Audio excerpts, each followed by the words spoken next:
Okay, so I had students today start with this equation, and I asked them to tell me pretty much everything they knew about it, like the degree, which was 6, the y-intercept, which was, well, y-intercepts have x equal to 0, so 0, comma, and then 12. And that comes from the end there. But what it really comes from is x equals 0. If you put a 0 here and a 0 here, it knocks them out. The reason I'm saying that is because if I give you this equation, a lot of people think, oh, so the y-intercept is 10. No. The y-intercept is when x equals 0. You'd put a 0 here, and then you'd end up with 16 plus 10. Okay, so the y-intercept isn't always the last number. The y-intercept is where x equals 0. All right, so the y-intercept was 0, comma 12. The lead coefficient was 3.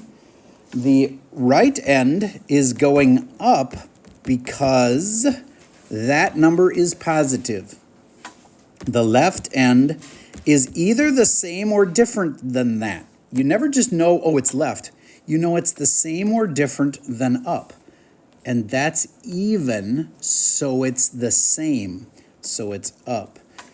That next is the lead term. How is that different than the lead coefficient? It's the whole chunk. So it's not just the 3, it's the 3x to the 6th. Now, one kid asked me on the Schoology quiz today, there was like a smaller one in front. And he said, should I rearrange the equation to get the lead term? And well, it's kind of like a trick question. Do you have to rearrange the equation to get the lead term? No, I know this is the lead term, even though it's not in the front.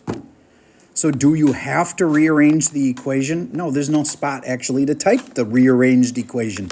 You just got to know that just because something's in front doesn't make it the lead. This one would be the lead. You don't have to, like on the Schoology quiz, rearrange the problem. You might want to do it in your head and imagine moving that to the front, but okay, good enough on that. Next is the what's that last one? Oh, how many terms are there? And there are 3 terms. So this is a trinomial. We haven't been testing you on the names, but it's monomial, binomial, trinomial. All right, now let's start adding a little bit of stuff that you probably don't know. Everybody write this down, please. Negative, parentheses, 5 minus x, parentheses, x plus 7. Now what's the lead term? Is it just negative 5? Negative 5x? No. Thank you for trying. So think for a second. Try to figure out the lead term. And don't just grab the things that are in the very front.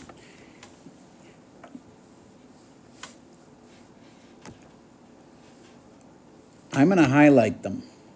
Here's what you should be thinking about. That does count. That counts. And then do you think it's the 5 or do you think it's the negative x? It's the negative x. Now you really got to think, okay, if I multiplied this thing all the way out, if I did multiply it all the way out, wouldn't there be a negative? Wouldn't that negative be involved? Yes, but it would be multiplied by a negative x. I'm going to just rearrange it, and maybe this will help some of you to understand this. Do you get negative x plus 5 is the exact same thing as that? I just rearranged it. So sometimes rearranging does help, because then you can go, oh, it's this times this times this. All right, so final answer would be y equals just x squared. Or you could say 1x squared, because then when I ask you the lead coefficient, you'd say it was a 1. I thought it was negative. There's 2 negatives. Get how that was a little tricky, but not that bad? You just got to reverse this and this. If you reverse them, you'll see it better. Okay? All right, here's another one. See if you get this one. Sure, I'll put a negative in front again. This one's got a 4 minus x and a x minus 3. But this time this is squared. Ooh, twist. Plot twist. What's the lead term now? We don't, at this level, make you multiply this all the way out. We could. In honors, you would. We just ask you what's the lead term, because that's all that's really important.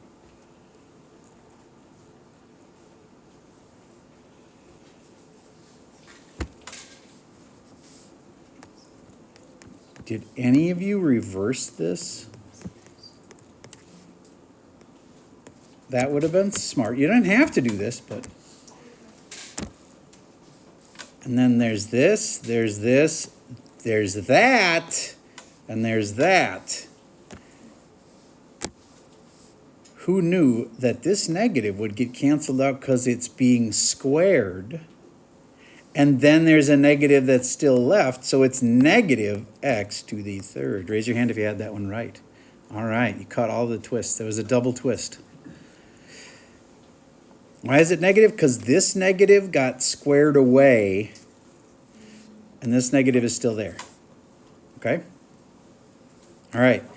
So why do we care so much about this lead term? Because it tells us both the right end and the left end. All right, now here's one more plot twist. What if I just tell you a limit? Can you make the graph from that? You can. You can't make all of the graph from that, but you can tell something. So here's an example. If I said the limit of the function as x approaches infinity is going to negative infinity, you know something about the equation and you know something about the graph. Would you please make the sketch of the graph first? And I know you don't know much, but just tell me the one thing you know about the graph from this. Because they're going to give you just limits. And you have to know how to make the graph. Now, not the whole graph. You just know one little thing so far.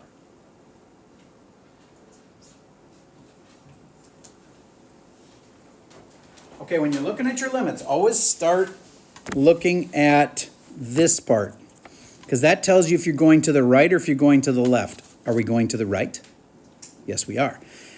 We're going to the right, and then you look at this part of the graph.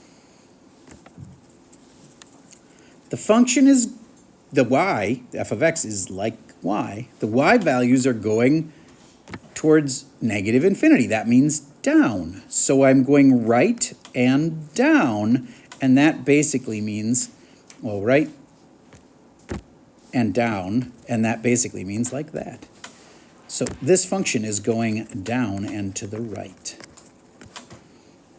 Does that make sense to you? Okay.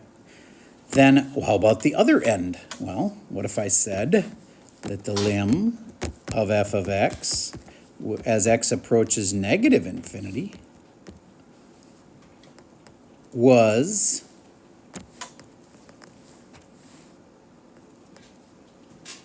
infinity? Oh, and one more thing. The y-intercept is 0. Now you should be able to make me an actual graph that's got a beginning and a middle and an end. Just from me giving you limits and, by the way, the y-intercept. You can usually get the y-intercept pretty easy. You stick in x equals 0 on an equation. It's not hard.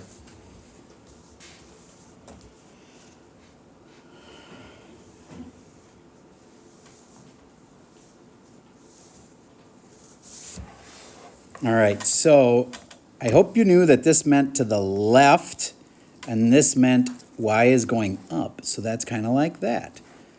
And then it has to go through y-intercept of 0, which is this. So now what you do in the meantime is kind of your business. As long as it's going down and it goes through there, you can make some little curves if you want to. You don't have to.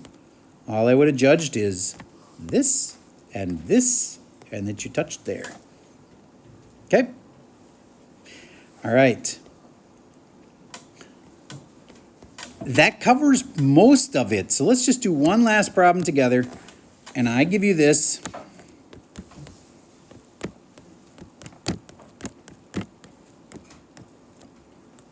You should be able to sketch it and write the limits for it.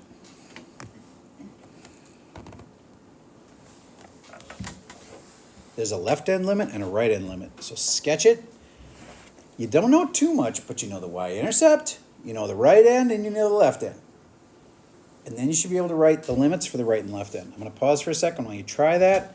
And if you're stumped, so much good learning happens when you talk to that other kid and they go, oh no, it goes like this. It's so good when you get to learn from somebody besides me. It really helps. Okay, right away when I see this, I ask myself, do I know the lead term? Because that's a big deal. I do. It's the one in front. Sometimes we fake out by putting it there, like putting the biggest power there, but we didn't this time. So this negative in front tells me down on the right. This -8 means it has to go through -8, wherever you say that is, but down here somewhere on the y-intercept. And then this odd number tells me it has to be going differently on the left, so therefore up. So as long as you drew me something that looked like that, it doesn't matter how the little curvies work, as long as your left end was up and your right end was down, and it went through -8, you're good so far. How many of you are good so far? Okay, good. Now we got to write a limit. This limit statement, you say lim and f of x, and you always put an x arrow here. Sometimes there's an arrow here, almost always there'll be an arrow here. When it's going to infinity, it'll be an arrow. Weirdly, later on, when you do more complicated limits, it can be equal to a number. But if it's infinity, it'll be an arrow. Then you just have to put in, if I'm on the right side, I'm going x to infinity. That's this way. That's to the right. That's infinity. And then it's going down, so negative infinity. Then on the left end limit, you've got lim f of x. X goes to, well, x is going this way, negative infinity. Y goes to positive infinity. Now, do you get that I could have just given you the limits and the y-intercept, and you could have drawn the same graph? You wouldn't have even had to know what this was, because you could have looked at the limit and said, oh, that means as it goes to the right, it is going down. As it goes to the left, it is going up. And the y-intercept tells me to go through here. Could have drawn the same graph. All right. Now, you know everything you need to know. So this is like a midpoint of the unit checkpoint. And then your homework after the little Schoology quiz that you'll do with a partner is to just finish yesterday's worksheet, except you get to skip 19, 20, and 21. The last three problems are kind of annoying and repetitious and using a calculator, which you're not going to have on the test anyways. So we're skipping 19, 20, and 21 of yesterday's homework, but there's no new homework assigned. Question? Should we do like the odd number one? Yes. What I'm trying to say is last time we just did the evens on the first couple pages. Now we're taking it to just do the rest of them. Okay, so do all the problems now. And really, honestly, now that you're better at this, those are going to go really fast. They are not super hard. There might be a couple that are a little hard to factor, maybe, but you got a partner, and you're going to be able to work with them. First off, on the Schoology quiz, then on the homework. And then what are we getting ready for? The test. I feel like I could have just done the review tomorrow and the test on Friday. But I also know that that would be risky. There's some of you that are really not there yet, and some of my colleagues are wanting to test on Wednesday of next week, and so I'm like, oh my gosh, that seems like so much extra time, but I also know that I can do some really good practice so that you will just absolutely nail it if we test later than Friday. Friday would be pushing it, but so of the pre-calc teachers, one of them is just ahead of everybody, hasn't had to miss for these days when they have a speaker because of where their classes were in the day, and so they haven't missed for speakers, and so they're ahead by 2 days. They're going to test Friday. If they're ahead by 2 days and they test Friday, we should be able to test Tuesday and be fine.